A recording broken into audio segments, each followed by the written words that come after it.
নতুন মুখটো আহিবই কাৰণ বিজেপিয়ে এনেকুৱা পাৰ্টি নহয় যে পুৰণা মানুহখিনিয়ে ইয়াত টিকেট পাব। যদি নতুন মুখ নানো পাৰ্টিটোতো মৰি যাব।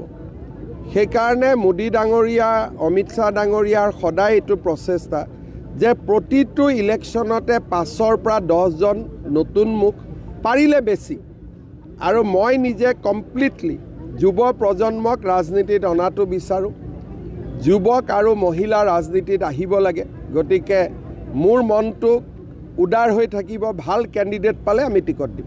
নতুন মুখটো আহিবই কাৰণ বিজেপিয়ে এনেকুৱা পাৰ্টি নহয় যে পুৰণা মানুহখিনিয়ে ইয়াত টিকেট পাব। যদি নতুন মুখ নানো পাৰ্টিটোতো মৰি যাব। সেইকাৰণে মোদী ডাঙৰীয়া অমিত শ্বাহ ডাঙৰীয়াৰ সদায় এইটো প্ৰচেষ্টা যে প্ৰতিটো ইলেকশ্যনতে 5ৰ পৰা 10জন নতুন মুখ পাৰিলে বেছি। আৰু মই নিজে কমপ্লিটলি যুৱ প্ৰজন্মক ৰাজনীতিত অনাটো বিচাৰোঁ। যুৱক আৰু মহিলা ৰাজনীতিত আহিব লাগে।